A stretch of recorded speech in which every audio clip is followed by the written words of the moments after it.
नमस्कार दोस्तों, मैं प्रतीक सिंह लेके आया हूँ एनालाइजर ऐप की तरफ से आप सबके सामने CGSI का साइंस MCQ का भाग 17। जल्दी से इस वर्दी के ऊपर अपना चेहरा स्थापित कीजिए और समाज में वो जगह पाइए जिसके आप हकदार हैं। और क्योंकि ये रिवीजन सेक्शन के रिवीजन पर्पज से हम ये क्लास लेके आते हैं, तो इसमें हम एक्सप्लेनेशन कम रखते हैं और कम से कम समय में अधिक से अधिक क्वेश्चन करवाने की कोशिश करते हैं। तो आप भी इसको ज्वाइन कीजिए और अपनी रिविजन को एक नया रूप दीजिए। चलिए आगे बढ़ते हैं। तो इसमें पहला क्वेश्चन आता है, इंटरनेट कार्य करता है। तो इंटरनेट कार्य करता है केवल पैकेट स्विचिंग पर। पैकेट स्विचिंग का मतलब समझते हैं क्या होता है, चलिए मैं बताता हूँ थोड़ा सा आपको। तो इसका आंसर हो जाएगा केवल पैकेट स्विचिंग पर। यहाँ पे जो A B लिखा रहेगा उस पर ध्यान मत दीजिएगा, जो मैं मुंह से बोल रहा हूँ वही सही आंसर है, ठीक है। तो केवल पैकेट स्विचिंग पर इंटरनेट काम करता है। और जो मोबाइल की जो लाइन होती है ना, मोबाइल लाइन जो होती है, मतलब टेलीफोन जो लाइन होती है, वो सर्किट स्विचिंग पर काम करती है। इसलिए आपको पैकेट स्विचिंग समझाता हूँ मैं। जैसे कि सर्किट स्विचिंग मतलब है कि मान लीजिए कि क्लियर कर देते हैं। सर्किट स्विचिंग अर्थात मान लीजिए कि सर्किट जब ये बना हुआ है, कोई सर्किट यहाँ ड्रॉ किया जाता है, तो सर्किट स्विचिंग का जब इस्तेमाल करके टेलीफोन लाइन से जब हम कोई इंटरनेट का उपयोग करते हैं, तो उसमें क्रमानुगत रूप से आपका इंफॉर्मेशन जाता है 1 2 3 4। जबकि पैकेट स्विचिंग का मतलब क्या होता है कि हम चारों जो क्रमागत रूप से जा रहे हैं, चारों मिलाकर एक पैकेट बनाते हैं और उस पैकेट को डायरेक्ट हम ट्रांसफर कर देते हैं। तो इंटरनेट और पैकेट स्विचिंग का काम होता है। और टेलीफोन लाइन जो यूज होती है उसमें हम सर्किट स्विचिंग का। तो दोनों क्वेश्चन याद रखिएगा, इंटरनेट और पैकेट स्विचिंग और टेलीफोन लाइन में सर्किट स्विचिंग। आपको दो क्वेश्चन बन गए यहाँ से। चलिए, MS-DOS का सर्वप्रथम विमोचन जिस वर्ष हुआ था 1981 में हुआ था, क्योंकि माइक्रोसॉफ्ट डिस्क ऑपरेटिंग सिस्टम सबसे ज्यादा यूज किया जाने वाला ऑपरेटिंग सिस्टम है, इसलिए इसका निर्माण वर्ष आपको याद रखना जरूरी है। तो इसका निर्माण सन 1981 में हुआ था, ठीक है। ब्लूटूथ तथा वाईफाई के बीच क्या अंतर है, इसका ऑप्शन बताओ। उससे पहले मैं आपको समझाता हूँ कि ब्लूटूथ आपका वायरलेस टेक्निक है, उस तरीके से वाईफाई है वो भी वायरलेस टेक्निक है, जिसके लिए आपको किसी भी तार की जरूरत नहीं होती है। ये रेडिएशंस के आधार पर काम करता है ना। और दोनों इंटरनेट प्रोवाइड कराने का काम करता है। ब्लूटूथ कनेक्टिविटी के लिए भी यूज होता है, वाईफाई कनेक्टिविटी के लिए यूज होता है बहुत सारी चीजों में। तो वाईफाई का होता है वायरलेस फिडेलिटी, FI का मतलब हमेशा फिडेलिटी होगा, याद रखिएगा। तो देखते हैं दोनों के बीच अंतर क्या पूछा है, दोनों के बीच बेसिक अंतर क्या है। दोनों जबकि वायरलेस ही है तो फिर इनके बीच अंतर होगा कुछ, तो ये अंतर क्या हम देखते हैं यहाँ पर। तो यहाँ पर देखिए, ये बी लिख करके ऑप्शन ए का डाटा लिख दिया, तो इसलिए इसको बी को छोड़ दीजिए, ऑप्शन ए का ही बात कर रहा है। ब्लूटूथ 2.4 गीगाहर्ट्ज रेडियो आवृत्ति पट्ट पर प्रयोग करता है, जबकि वाईफाई 2.4 गीगाहर्ट्ज अथवा 5 गीगाहर्ट्ज आवृत्ति पट्ट प्रयोग कर सकता है। ये सही जवाब है और इसका आंसर भी है। जबकि इसका आगे हम नीचे देखते हैं, ब्लूटूथ केवल बेतार स्थानीय क्षेत्रीय जाल वायरलेस लोकल एरिया नेटवर्क। इसका WLN का कई बार फुल फॉर्म पूछता है आपको कंप्यूटर के एग्जाम में, इसलिए मैं आपको फुल फॉर्म में बता रहा हूँ। ये एक और क्वेश्चन बन जाएगा आपके इससे। वायरलेस लोकल एरिया नेटवर्क प्रयुक्त करता है, जबकि वाईफाई केवल बेतार विस्तृत क्षेत्रीय जाल वाइड वायरलेस एरिया नेटवर्क प्रयुक्त करता है, ऐसा कहा जा रहा है ना। तो ऐसा नहीं है, दोनों की रेंज फिक्स होती है। जब ब्लूटूथ प्रौद्योगिकी प्रयोग कर रहे दो उपकरणों के बीच सूचना प्रेषित की जाती है, तब दोनों उपकरणों का दृष्टिगत स्तर पर पंक्तिबद्ध होना आवश्यक है। किंतु जब वाईफाई प्रौद्योगिकी प्रयोग में लाई जाती है, तब दोनों उपकरणों को दृष्टिगत स्तर पर पंक्तिबद्ध होना आवश्यक नहीं है। ये गलत जवाब है। भले कि ब्लूटूथ का रेंज कम होता है, तो वैसे वाईफाई का भी रेंज कम ही होता है। ऐसा नहीं कि ब्लूटूथ है तो आप सिर्फ 5 मीटर 10 मीटर के परिधि में आप कनेक्ट कर पाएंगे, और वाईफाई है तो आप 10 किलोमीटर के परिधि पर, ऐसा नहीं है। तो दोनों की सीमा होती है, इसलिए भी नहीं होगा। और तो इसलिए इस संदर्भ में इधर सभी दोनों का आंसर सही है, तो इसलिए इसका ऑप्शन हो जाएगा आपका ए। सिर्फ ऑप्शन ये है, और इसमें थोड़ा सा डिटेल भी आपको कर देता हूं मैं। देखिए, चलिए आगे क्वेश्चन और आगे उसमें मैं आपको एक्सप्लेन कर दूंगा। गूगल की मुफ्त पब्लिक वाईफाई सेवा प्रदान करने वाला देश का पहला रेलवे स्टेशन था। अब देखते हैं कि आजकल जितने भी रेलवे स्टेशन है वहाँ फ्री वाईफाई सुविधा उपलब्ध होती है, और बहुत सारे जो पढ़ने वाले बच्चे वहाँ जाकर फ्री में अपने पढ़ने का डाटा डाउनलोड करते हैं, और जो एंजॉय करना चाहते हैं मूवी वगैरह भी डाउनलोड करते हैं, नेटफ्लिक्स की सीरीज भी डाउनलोड करते हैं फ्री में, है ना। और ऐसे आजकल शहर में बहुत सारी जगह फ्री वाईफाई जोन भी बनाए जाते हैं, जहाँ पे लोग जाते हैं शाम को टहलने तो अपना डाटा यूज करते रहते हैं। तो गूगल की जो फ्री वाईफाई सेवा थी, उसका सबसे पहले जो भारत में जिस रेलवे स्टेशन में उपयोग किया था वो था आपका मुंबई सेंट्रल रेलवे। तो मुंबई सेंट्रल रेलवे याद रखिएगा। चलिए आगे बढ़ते हैं। हाल ही में समाचारों में आने वाले लाइफाई, देखिए आपने सुना ब्लूटूथ, फिर आपने सुना वाईफाई, अब आप सुन रहे हैं लाइफाई। तो लाइफाई के संदर्भ में निम्नलिखित कथनों में से कौन सा सही है? ठीक है, तो लाइफाई क्या होता है, तो मैं आपको पहले इसका फुल फॉर्म बताता हूँ। लाइट का मतलब था लाइट, एफ आई का मतलब फिडेलिटी, मैंने बताया एफ आई का मतलब हमेशा फिडेलिटी होगा। तो लाइट फिडेलिटी क्यों? क्योंकि जैसे वाईफाई में जो होता है उसमें आपको रेडियो सिग्नल का उपयोग करते हैं जो कि एक विद्युत चुंबकीय की तरह है, वैसे यहाँ पर दृश्य प्रकाश, लाइट से उसके दृश्य प्रकाश का उपयोग करते हैं तरंग का, फिडेलिटी के लिए, कनेक्टिविटी के लिए, है ना, और ये उससे भी अधिक तीव्र है। समझिए कि लाइफाई जो होती है वो वाईफाई से 100 गुना ज्यादा स्पीड होती है। सोचिए कितनी खास बात है। ये अपने 10 किलोमीटर 1 किलोमीटर की परिधि में 10 जीबीपीएस मतलब 10 जीबी आप डाटा 1 सेकंड में आप डाउनलोड कर सकते हैं या ट्रांसफर कर सकते हैं। 10 जीबी की 1 सेकंड में डाटा ट्रांसफर करते हैं 1 किलोमीटर की परिधि में, ये उतना स्पीड देता है। तो ये वाईफाई से भी 100 गुना ज्यादा स्पीड है। ठीक है, चलिए देखते हैं। या उच्च गति डेटा संचरण के लिए प्रकाश को माध्यम के रूप में उपयोग करता है, बताया ये मैंने कि भाई लाइट को उपयोग करता है जिससे प्रकाश का। और यह बेतार प्रौद्योगिकी है, वाईफाई से कई गुना का आंसर 100 गुना तीव्रतर है, ये बता दिया मैंने आप लोगों को। और इसका डिटेल दे दिया कि 1 किलोमीटर की परिधि में 10 जीबी प्रति सेकंड की स्पीड से डाटा ट्रांसफर करता है। तो ऐसे बहुत सारे क्वेश्चन बता रहा हूँ, जो क्वेश्चन मैं बोलता हूँ जो इंपॉर्टेंट जो एग्जाम में पूछे जा सकते हैं क्वेश्चन बना करके, उनको भी आप नोट डाउन किया कीजिए साथ ही साथ, क्योंकि जितने तथ्य मैं आपको मुंह से बोल सकता हूँ उतने तथ्य एक बोर्ड पे लिखना पॉसिबल नहीं होता है लिमिट टाइम में अंतर्गत, इसलिए आप मेरे बोले हुए डाटा को भी लिख लिया कीजिए। लाइफाई के संबंध में निम्नलिखित में से कौन सा कथन सही है? मैंने बताया था, चलिए देखते हैं। पहले मैंने आपको बताया 10 जीबी प्रति सेकंड की डाटा 1 किलोमीटर की परिधि में भेजा जा सकता है, एकदम सही बात है, वो ये तो फिक्स है। और इसका क्रियान्वयन ऑप्टिकल फाइबर नेटवर्क द्वारा किया जाता है, गलत जवाब, क्योंकि तो वायरलेस मैंने बताया है लाइफाई, तो उसमें ऑप्टिकल फाइबर की जरूरत नहीं है। भारत में लाइफाई का सफल परीक्षण 29 जनवरी 2018 को सूचना एवं प्रसारण मंत्रालय ने किया था। तो ये तो सही, ऑप्टिकल फाइबर तक तो वहां तक पहुंचता, फिर वहां से फिर वायरलेस फैलता है, तो यूज हो जाएगा इसका। तो इसमें ये गलत होगा क्योंकि सूचना एवं प्रसारण मंत्रालय नहीं है, यह इलेक्ट्रॉनिक एवं इंफॉर्मेशन सूचना प्रौद्योगिकी मंत्रालय है। ठीक है, तो इलेक्ट्रॉनिक्स एवं सूचना प्रौद्योगिकी मंत्रालय इसका आंसर होगा, जिन्होंने 29 जनवरी 2018 को लाइफाई की जो कॉन्सेप्ट उसको पेश किया था।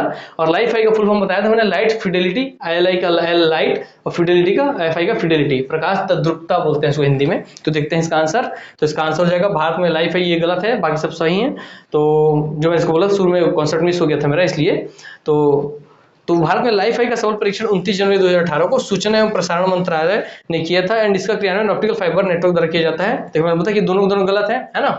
तो अब देखते हैं, दोनों गलत है मैंने बताया था, क्योंकि वायरलेस है तो इसमें ऑप्टिकल फाइबर की जरूरत पड़ेगा नहीं, तो ये गलत हो जाएगी। और ये गलत क्यों हुई? क्योंकि इसमें सूचना एवं प्रसारण मंत्रालय लिखा है, जबकि सूचना प्रसारण मंत्रालय ने नहीं, इसका जवाब दिया था आप लोगों को इलेक्ट्रॉनिक एवं संचार प्रौद्योगिकी मंत्रालय ने इसका कॉन्सेप्ट 29 जनवरी 2018 को दिया था। ठीक है, और लाइट फिडेलिटी इसका फुल फॉर्म होता है। चलिए आगे देखते हैं।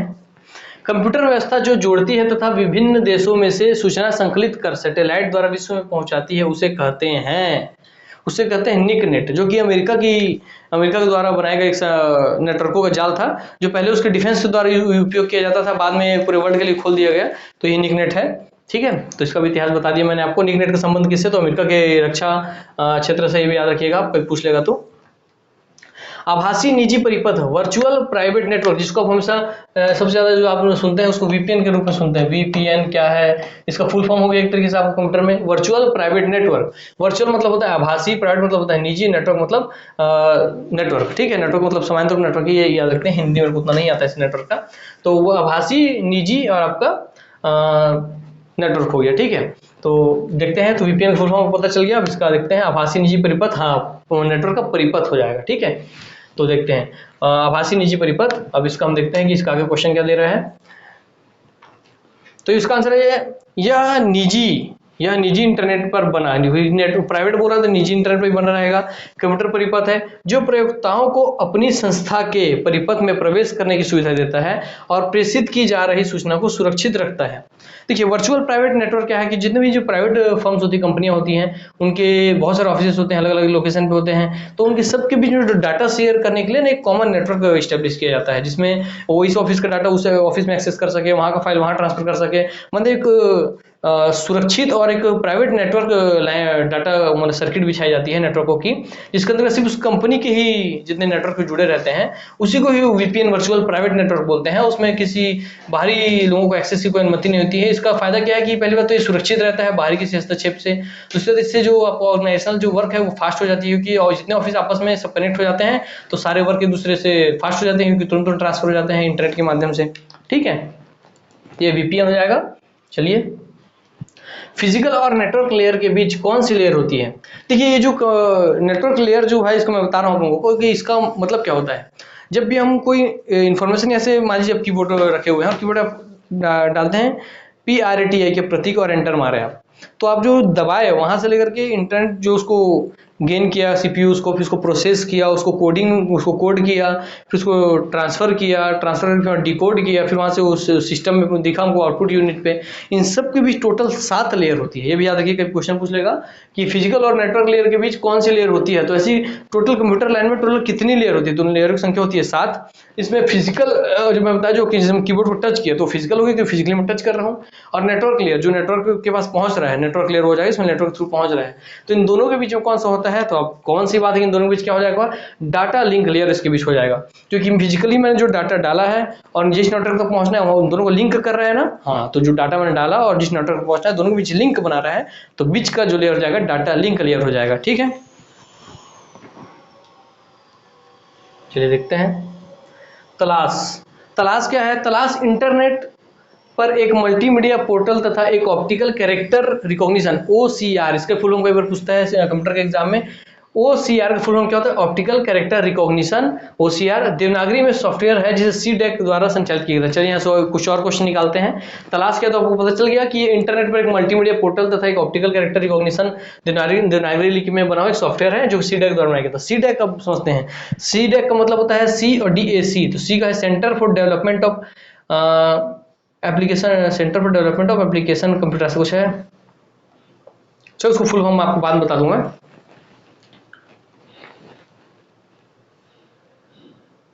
चलिए अब बात बताता हूँ मैं। तो CDEC का जो ऑफिस है पूछते थे कई बार, तो CDEC ऑफिस आप याद रखिएगा कि CDEC ऑफिस जो है पुणे में है। ठीक है, तो इसको आप याद रखिएगा इस फैक्ट को। इंटरनेट एक मल्टीमीडिया पोर्टल तथा एक ऑप्टिकल कैरेक्टर रिकॉग्निशन है जो देवनागरी लिपि में बना हुआ सॉफ्टवेयर है जो CDEC द्वारा बनाया गया था, जो CDEC ऑफिस जो है पुणे में है।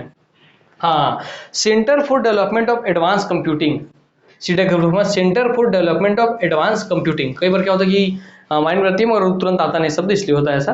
तो CDEC का फुल फॉर्म भी कई बार पूछता है, centre for development of advanced computing. याद रखिएगा, यहाँ पर कई बार इसको अलग अलग कोड तोड़ करके आपको चार्ट हो देगा तो आप भ्रमित हो जाएंगे। तो देखिए, सेंटर फॉर डेवलपमेंट CD एक मतलब application, centre for development advance application, जैसे मतलब एप्लीकेशन डाल सकता है भ्रमित करने के लिए, पर एडवांस ना करके centre for development of advance computing, advance computing के लिए इसको यूज किया जाता है। ठीक है, CDEC का फुल फॉर्म है।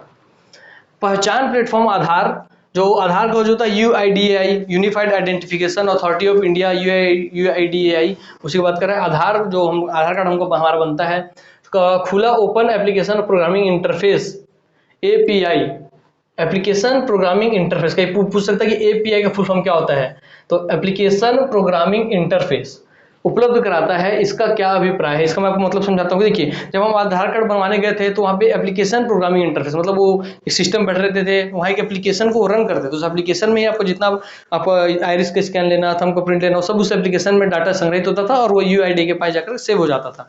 तो उसी एप्लीकेशन का बात कर रहा है ये कि एप्लीकेशन प्रोग्रामिंग इंटरफेस, वैसा प्रोग्राम बना था उस एप्लीकेशन के रूप में, और इंटरफेस है क्योंकि उसमें सब आपका डाटा डाला जा रहा है। तो उसी की बात करें कि इसे किसी भी इलेक्ट्रॉनिक उपकरण के साथ एकीकृत किया जा सकता है। हाँ, सही सी बात है, इलेक्ट्रॉनिक को जैसे कंप्यूटर के साथ एकीकृत कर सकते हैं, फोन के साथ उस एप्लीकेशन का बात कर रहा है, फोन के साथ आप एकीकृत कर सकते हैं, है ना। और दूसरा आप देखेंगे कि परितारिका आइरिस का प्रयोग कर ऑनलाइन प्रमाणीकरण संभव है। और देखते हैं जैसे कि आप जब उसमें आप अपने आइरिस के स्कैन दिए हैं तो उसमें आपका डाटा संग्रहित है, और इसलिए आप देखते हैं कि बहुत सारे जब बच्चे खो जा रहे हैं तो उसमें उनका आइरिस के स्कैन करके पता चल जाता है कि हाँ भाई ये किनका बच्चा है, तो उस बच्चे को उसके माँ बाप तक सुरक्षित रूप से पहुंचा दिया जा रहा है। तो ये भी तो सही है, तो 1 और 2 दोनों इसका सही जवाब हो जाएगा। तो देखते हैं, चलिए आगे बढ़ते हैं। साइबर आक्रमण तथा आंकड़ों की चोरी के डर से बचने हेतु centre for development of advance computing, मैंने बोला एडवांस कंप्यूटिंग है यार, ये एप्लीकेशन कंप्यूटिंग दे देता है, एप्लीकेशन ही है, एडवांस्ड कंप्यूटिंग है, वैसे याद रखिएगा एडवांस्ड। मैंने एक नए सॉफ्टवेयर का विकास किया है जिसे कहते हैं। तो साइबर आक्रमण तथा आंकड़ों की चोरी से बचने के लिए सीडक ने जिस चीज का निर्माण किया है वो है आपके नेत्र। तेरे मस्त मस्त दो नैन, तो ये नैना की बात हो रहा है, नयन। तो नयन का बात हो रहा है, याद रखिए जो गाना गाया मैंने सबको याद रखिए, इसलिए मैं गाना गाया हूँ। तो नयन याद रखिएगा आप लोग। और नयन का फुल फॉर्म बताते हैं, देखिए चलिए नयन एक बार आपको बता दूं मैं। नयन NAYAN, नेटवर्क अभिगम, एक अभिगम नेटवर्क, ये नेटवर्क में जाता है, अभिगम नियंत्रण।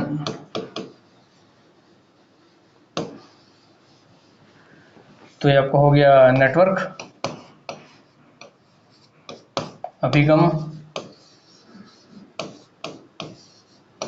नियंत्रण। तो याद रखिएगा कि सीडेक ने, centre for development of advance computing ने साइबर आक्रमण और आंकड़ों की चोरी से बचाने के लिए जिस चीज़ का निर्माण किया है वो है नयन। और नयन का फुल फॉर्म है नेटवर्क अभिगम नियंत्रण, नेटवर्क अभिगम नियंत्रण। ठीक है, याद रखिएगा नयन का फुल फॉर्म। चलिए इसका आंसर यही होगा। तो नयन हो गया और इसका फुल फॉर्म बता दिया मैंने।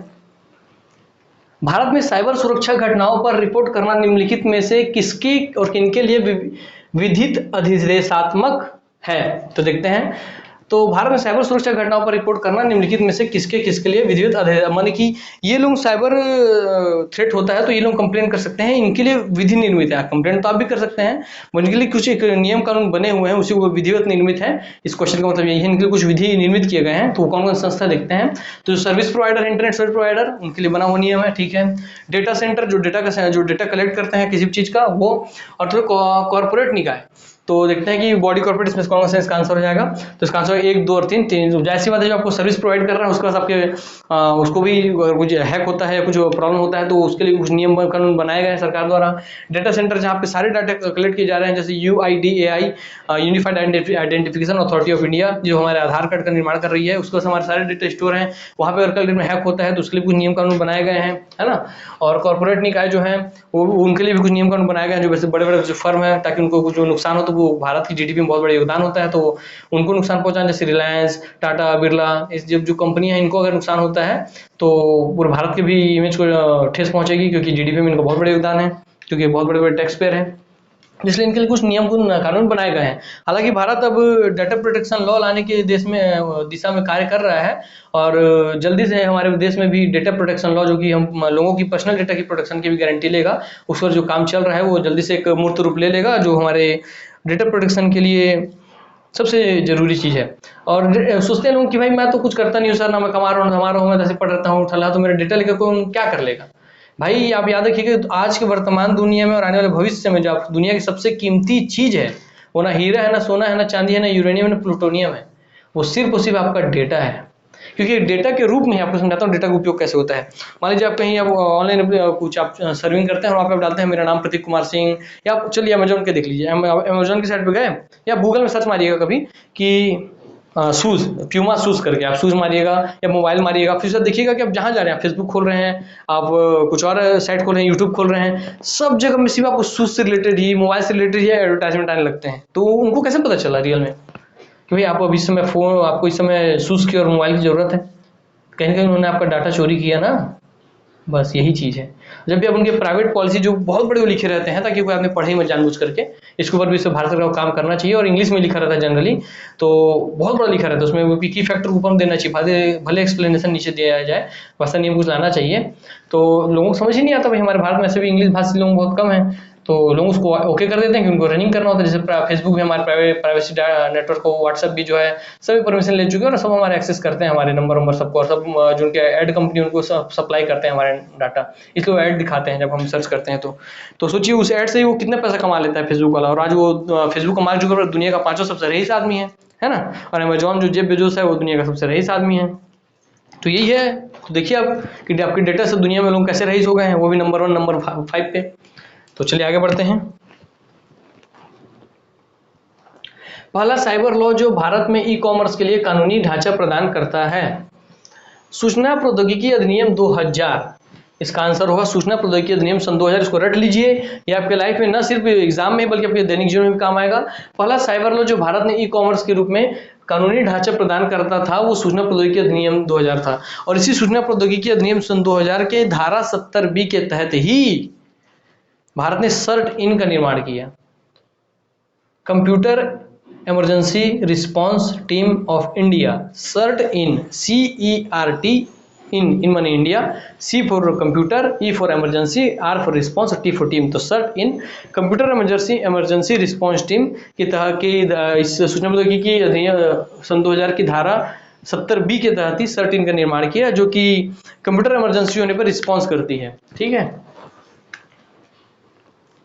भारत ने सुपर कंप्यूटर परम का निर्माण किया है सन 1991 में भारत ने ये चालू किया था, और ये आपका पुणे में हुआ था, जो कि सीडेक ने करवाया था, centre for advance development. CDAC फिर भूल फॉर्मूला जा रहा हूँ, देखिए, हाँ, centre for development of advance computing, CDAC, जो कि पुणे में है। उसने ही नयन भी बनाया, जिसका मैंने बताया नयन के पीछे फुल फॉर्म, और सीडेक का फुल फॉर्म बता दिया मैंने, और पुणे में यही बता दिया मैंने। उससे नेक्स्ट क्वेश्चन क्या है कि जो परम कंप्यूटर का जो सीरीज चला है, जो कि भारत की प्रथम सुपर कंप्यूटर की सीरीज थी, उसका निर्माण सीडेक ने ही करवाया था। और सन 1991 में सीडेक ने इसके तहत ही जो पहला सुपर कंप्यूटर बनाया था उसका नाम था परम 8000, परम 8000। ठीक है, याद रखिएगा, वो भी नाम का यार पूछ लेता है कि पहला सुपर कंप्यूटर क्या था। भारतीय सुपर कंप्यूटर का जनक कौन कहलाता है? तो भारतीय सुपर कंप्यूटर मैंने बताया जो भारत का पहला सुपर कंप्यूटर था, जो कि परम 8000 है, जो कि सीडेक पुणे द्वारा बनवाया गया है, centre for development of advance computing द्वारा बनवाया गया है। उसके निर्माण में बहुत बड़ा रोल रहा है विजय भाटकर जी का। तो ये साइंटिस्ट है हमारे भारत के, याद रखिएगा। निम्नलिखित में से कौन सी भाभा परमाणु अनुसंधान केंद्र द्वारा विकसित सुपर कंप्यूटर परियोजना है? जहां भी भाभा बोलेगा, बार्क बोलेगा, तो याद रखिए, मैं आपको ट्रिक बताता हूं, तो हम हमेशा परम में और इसमें कंफ्यूजन जाते हैं। नयन का याद रखिए, नेटवर्क अभिगम नियंत्रण कोड बताया था, इसलिए बताता हूं आपको। तो भाभा जहां बोलेगा, बार्क का बात कर रहा है, भाभा एटॉमिक रिसर्च सेंटर है ना, तो भाभा परमाणु अनुसंधान केंद्र। तो भाभा, बार का आप लिख रहे हैं, बार का ही सेकंड अक्षर उठा लीजिए, ए, और ए से ही बन जाएगा इसका अनुपम।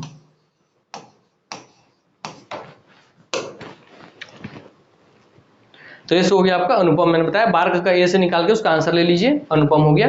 बस याद रखिएगा आप हमेशा, नहीं तो परम में कंफ्यूज जाएंगे आप। परम सीडेक ने बनाया था, परम को सीडेक ने बनाया है, और अनुपम को बार्क ने बनाया है। तो अब बार्क का ए निकाल के अनुपम याद रखेंगे तो जो बच गया वो सीडेक ही बनाएगा। ठीक है।